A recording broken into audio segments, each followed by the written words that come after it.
Oke, Assalamualaikum warahmatullahi wabarakatuh. Saya Tegar Gorabidin, NIM 186012411082 dari kelompok 1 akan memaparkan hasil diskusi kami tentang pengertian epistemologi ilmu. Oke, saya di sini sebagai presenter dan ada nanti 3 presenter lain dari teman-teman saya. Oke, yang pertama langsung saja pengertian. Pengertian istilah epistemologi ilmu pertama kali digunakan oleh J.F. Ferrier pada tahun 1854. Epistemologi itu disebut juga teori pengetahuan atau theory of knowledge. Nah, secara etimologi, epistemologi berasal dari bahasa Yunani yaitu episteme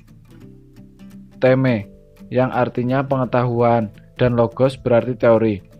Epistemologi dapat didefinisikan sebagai cabang filsafat yang mempelajari asal mula atau sumber, struktur, metode, dan syahnya atau validalitas pengetahuan. Oke, ada beberapa hal yang menyatakan tentang epistemologi ilmu. Yang pertama dari Nuraini Soyomukti 1979, epistemologi adalah cabang filsafat yang memberikan fokus perhatian pada sifat dan ruang lingkup ilmu pengetahuan. Terdiri dari pertanyaan, apakah pengetahuan itu, bagaimanakah pengetahuan itu diperoleh, dan bagaimana kita mengetahui apa yang kita ketahui.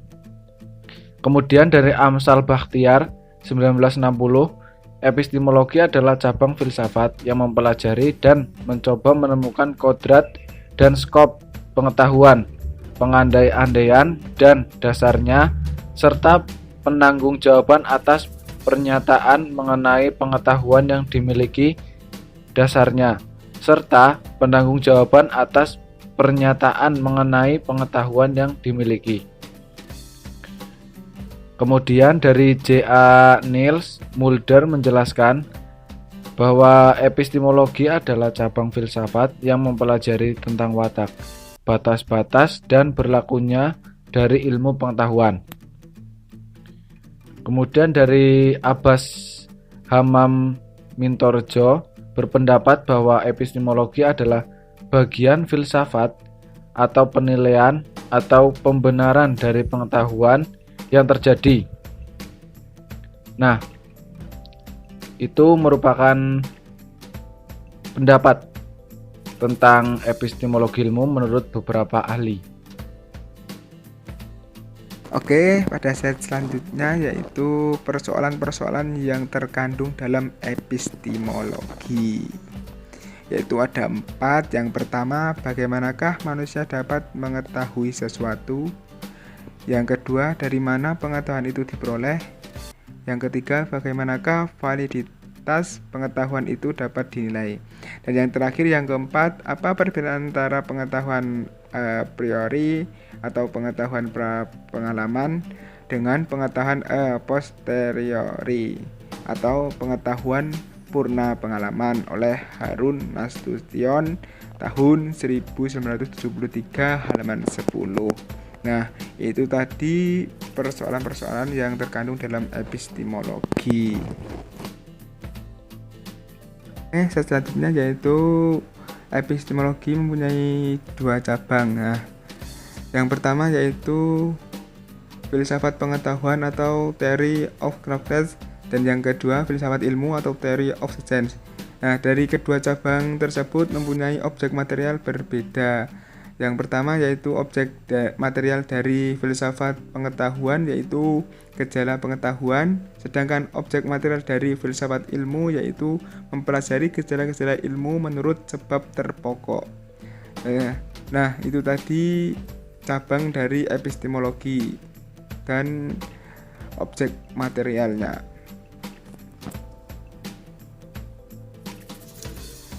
Baiklah, selanjutnya dalam epistemologi ini membahas tentang objek pengetahuan, sumber dan alat untuk memperoleh pengetahuan, metode, dan kemudian validitas dan kebenaran pengetahuan.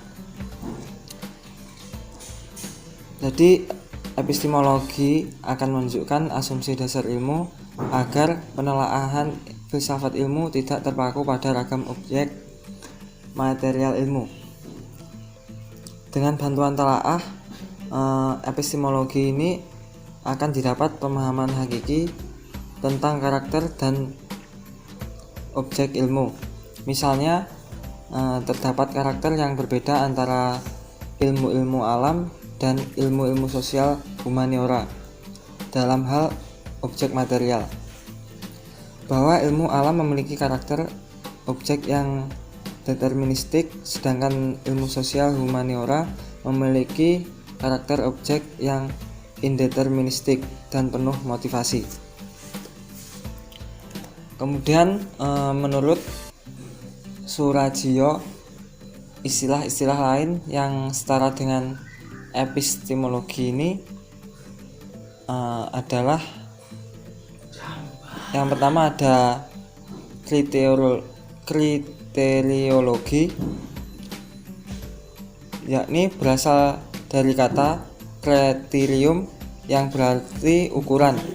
Dalam hal ini yang dimaksud adalah ukuran untuk menetapkan benar atau tidaknya suatu pikiran atau pengetahuan tertentu.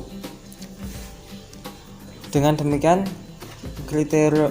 kriteriologi merupakan suatu cabang filsafat yang berusaha untuk menetapkan benar tidaknya suatu pikiran atau pengetahuan berdasarkan ukuran tentang kebenaran.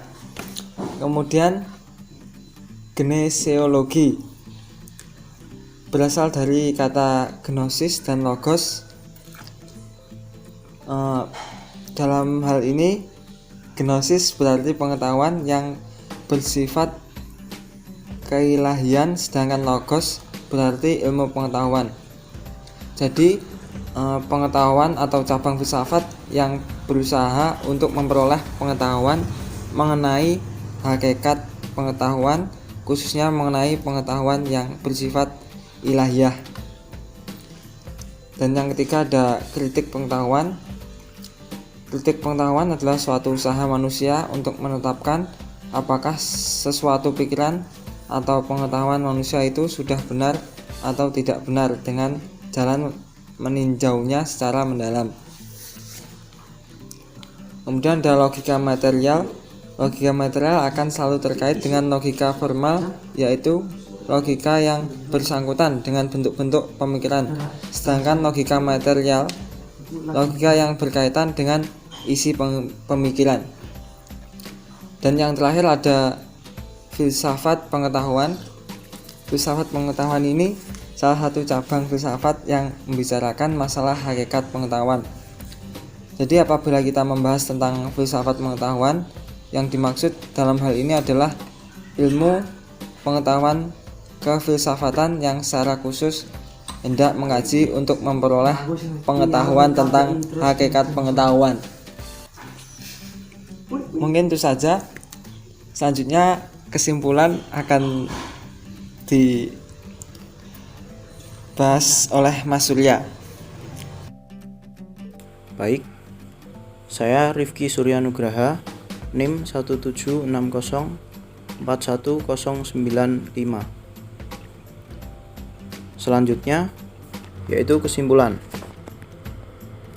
Dari definisi di atas menjelaskan bahwa epistemologi merupakan bagian dari filsafat yang membicarakan tentang terjadinya pengetahuan, sumber pengetahuan, asal mula pengetahuan, batas-batas pengetahuan, sifat, metode, dan kesahihan pengetahuan.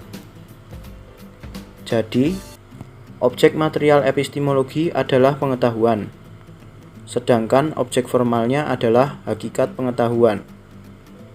Oleh karena itu, sistematika pembahasan epistemologi adalah arti pengetahuan, terjadinya pengetahuan, jenis-jenis pengetahuan, dan asal-usul pengetahuan. Baik, itu saja yang dapat kami sampaikan. Saya mewakili rekan-rekan, mohon maaf atas kekurangan dalam kami menyajikan materi dan mempresentasikan materi. Terima kasih. Wassalamualaikum warahmatullahi wabarakatuh.